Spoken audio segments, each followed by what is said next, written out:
Hello guys, তোমরা সবাই জানো পার্পল শেড বান্ডেলের ইভেন্টের কারণে কিন্তু আমাদের গোল্ডেন শেড বান্ডেলের ইভেন্টটা কিন্তু পোস্টপেন্ড হয়ে যায়। তবে সামনে কিন্তু আমাদের অ্যানিভার্সারি ইভেন্টটা কিন্তু স্টার্ট হতে যাচ্ছে। তাহলে কি অ্যানিভার্সারি স্পেশাল আমাদের গোল্ডেন শেড বান্ডেল ইভেন্টটা আসবে? তাছাড়া লোলিমোট রিটার্নের ইভেন্টও কিন্তু কনফার্ম হয়ে গেছে। তো কি জানো কবে আর কোন ইভেন্টের মাধ্যমে আমাদের লোলিমোটটা গেমের মধ্যে রিটার্ন করবে? আমাদের বানি রিলেটেড ইভেন্টের ইন্টারেস্টিং কিছু আপডেট নিয়ে কিন্তু আজকের এই গুরুত্বপূর্ণ ভিডিওটি সাজানো হয়েছে। আর হ্যাঁ, রাত 12টা আপডেটের গিভার ওনারকে তোমরা এখন স্ক্রিনের পর দেখতে পাচ্ছ। তার মতো তোমরা ফ্রিতে উইকলি পেতে চাইলে কিন্তু অবশ্যই ভিডিওটি লাইক করে দিও, চ্যানেলটা সাবস্ক্রাইব করে রেখো, আর তোমাদের ইউআইটা কিন্তু অবশ্যই কমেন্ট সেকশনে দিও। আর বেশি কথা বলবো না, আমি আমার কাছে থাকা গুরুত্বপূর্ণ ইনফরমেশনগুলো তোমাদের কাছে প্রেজেন্ট করতেছি, তোমরা জাস্ট মনোযোগ সহকারে ভিডিওটি দেখো। আচ্ছা, আজকে তো 15 তারিখ, তাই না? তো কাল আমাদের গেমের মধ্যে কোনো রকম পেড ইভেন্ট রয়েছে, এরকম কোনো প্রি অ্যাক্সেস ব্যানার কিংবা লিক্স কিন্তু নেই। তবে কাল কিন্তু আমাদের গেমের জন্য জার্সি রিলেটেড কিন্তু একটি ফ্রি ইভেন্ট রয়েছে, যে ফ্রি ইভেন্টের অফিসিয়াল প্রি অ্যাক্সেস ব্যানারটি তোমরা এখন স্ক্রিনের উপর দেখতে পাচ্ছ। এখানে মাত্র 6 বার বইয়া করলে তোমরা কিন্তু বাংলাদেশের কিছু জার্সি কিন্তু একদম ফ্রিতে পেয়ে যাবে। তার মধ্যে একটি কিন্তু হচ্ছে আমাদের রেড কালারের এই জার্সিটা, যেটা তোমরা এখন স্ক্রিনের উপর দেখতে পাচ্ছ। যে জার্সিটা কিন্তু দেখতে মোটামুটি কিন্তু সুন্দর করা হয়েছে। আর রেড কালারের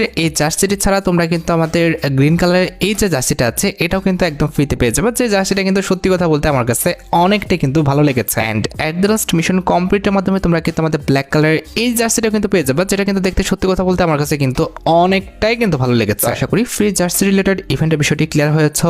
আর ডেটটা আশা করি তোমরা জানো যে 16 তারিখ ঠিক সকাল 10টায় কিন্তু এই ইভেন্টটি আমাদের গেমের মধ্যে অ্যাভেলেবেল হয়ে যাবে। এরপর তোমরা অবশ্যই মিশন কমপ্লিট করে কিন্তু এই জার্সিগুলো একদম ফ্রিতে কিন্তু ক্লেম করে নিও। আচ্ছা, এবার আমি তোমাদের কাছে OB54 আপডেটের কিছু ইন্টারেস্টিং এবং আমাদের গুরুত্বপূর্ণ পরিবর্তন কিন্তু শেয়ার করবো। আচ্ছা, আশা করি তোমরা সবাই জানো আপডেটের পর কিন্তু আমাদের রাশবোর্ড ইভেন্টটা কিন্তু আসবে, যে ইভেন্টের উপরে কিন্তু আমাদের ইস্টার এগ অ্যাচিভমেন্ট কিন্তু আসবে। তোমরা সবাই কিন্তু ইস্টার এগ অ্যাচিভমেন্ট সম্পর্কে কিন্তু অবগত আছো। আর যারা নেই তাদের বলি যে ইস্টার এগ অ্যাচিভমেন্ট কমপ্লিট করলে আমাদের অ্যাচিভমেন্টের 100 পয়েন্ট কিন্তু পাওয়া যায়। তো রাশবোর্ড ইভেন্টেরও কিন্তু আমাদের ইস্টার এগ অ্যাচিভমেন্ট রয়েছে, যেটা কমপ্লিট করলে তোমরা কিন্তু হচ্ছে আমাদের একটি টাইটেল তো ফ্রিতে পাবে, তার পাশাপাশি কিন্তু 100 কিন্তু অ্যাচিভমেন্ট পয়েন্ট কিন্তু পাবে। তবে এই অ্যাচিভমেন্টটা কিভাবে কমপ্লিট করবে এটা কিন্তু খুবই গুরুত্বপূর্ণ কিন্তু একটি বিষয়। এটা কিন্তু হচ্ছে একটা হিডেন অ্যাচিভমেন্ট। এই বিষয় সম্পর্কে তোমাদের যদি ক্লিয়ার না করি তাহলে কিন্তু তোমরা বুঝবে না। শোনো গাইস, রাশবোর্ড ইভেন্টের প্রত্যেকটি বক্সে কিন্তু আমাদের নির্দিষ্ট পরিমাণ কিছু রিওয়ার্ড থাকবে। যেমন এই বোর্ডের রিওয়ার্ড ছিল 964টা, সেটা কিন্তু শেষ হয়ে গেছে। তবে এই বোর্ডে কিন্তু আমাদের 200টা রিওয়ার্ড থাকবে, যেটা তোমরা এখানে স্ক্রিনের উপর দেখতে পাচ্ছ। তো নতুন বোর্ড সিলেক্ট করার পর এখানে তোমরা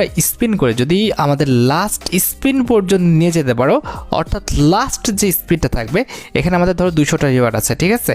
তুমি 192 এর পরে 200 নাম্বার স্পিনটা করেছো, তাহলে তোমাদের কিন্তু হিডেন মিশনটা কিন্তু কমপ্লিট হয়ে যাবে। উপরে লক্ষ্য করো আমি মার্ক করে দিয়েছি, আমি যত স্পিন করতে যাচ্ছি আমাদের কিন্তু রিওয়ার্ড কমতে থাকছে।